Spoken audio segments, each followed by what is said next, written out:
სალამი მოგესალმებით, ვაგრძელებთ ჯონ მაკარტურის საუბრების ქართულ ენაზე ატვირთვას. შემდეგ კითხვა ძალიან საინტერესო არის. ერთ-ერთი მაგალითია იმისი, რომ ჩვენთვის ეს ცნობილი ფრაზები, რომელიც არ ვიცოდით რომ ბიბლიიდან იყო, ხო? თურმე ლენინს ბიბლიიდან აუღია. ვინცაც შრომა არ სურს, ნუ შეჭამს, ხო იცით? ვინც არ მუშაობს, ის არც უნდა ჭამდეს. ეხლა მოვიძიე ზუსტად სადაც თქვა და 1918 წლის წერილში დაუწერია შიმშილობის ამბავზე ეს სტატია. და საიდან აიღებდა? ის განსწავლული იყო, გონი ხუთოსანი თუ წითელ დიპლომზე დაამთავრა სემინარია, ხო?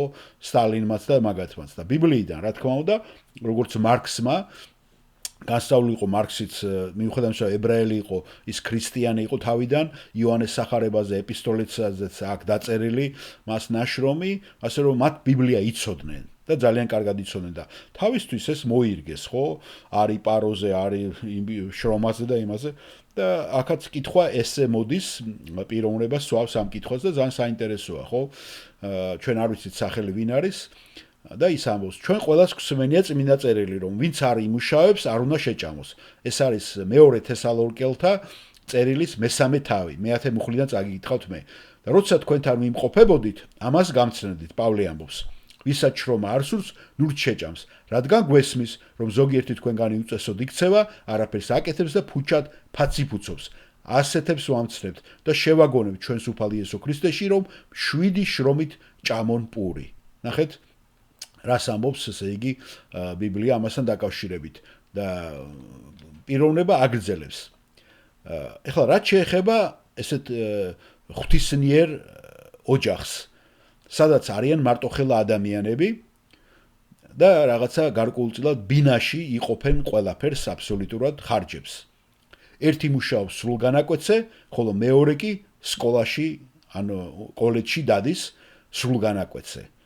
დასაშვებია თუ არა რომ ერთმა ღვთისმიერმა საქციელი ეს გამოიჩინოს და დაეხმაროს მეორეს და ჯონ მაკარტური პასუხობს: "ო, მე ამის პრობლემა არ მაქვს.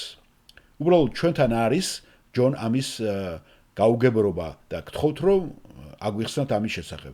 და ჯონ მაკარტური აგრძელებს: "მე ვფიქრობ, თუ ორი მეგობარი გადაწყვეტს, რომ ერთად იცხოვრონ და ერთი აპირებს რომ სკოლაში წავიდეს და მეორე კი მხარს დაუჭერს ამას, ანუ ადამიანი, რომელიც სკოლაში მიდის, აპირებს რომ უბრალოდ სწავლა გაიაროს, აიღოს რაღაც სერტიფიკატი, დიპლომი, რათა მერე უზრუნველყოს თავისი შრომა. და მას ეძლევა ამის საშუალება, რომ დანარჩენი ცხოვრება გაატაროს უბრალოდ შემდეგ მეორე ადამიანს დაეხმაროს პირიქით. მე ამისგან არაფერი პრობლემა არ მაქვს. ამინ, გმადლობა გაიხარეთ ჯონ და ჯონ მაკარტური აგრძელებს. მე ასევე უნდა აღვნიშნო, რომ ჩემმა მეუღლე პატრიციამ სემინარის ბოლო წელს მე პრაქტიკულად ფინანსურად გამაყვანინა ეს წელი. რა თქმა უნდა, ამ ტექსტში საუბარია იმაზე, რომ ადამიანი, რომელსაც შეუძლია, მაგრამ სრულყოფილად არ უზრუნველყოფს თავის ოჯახს, რომელიც უბრალოდ არის ზარმაცი, ან საკრებულოს გაერთიანებას იყენებს იმის გამო, რომ ზარმაცია და სხვის ხარჯზე ცხოვრობს, ეს მიუღებელია. და თუ ის არ მუშაობს, ასევე მან არ უნდა შეჭამოსო.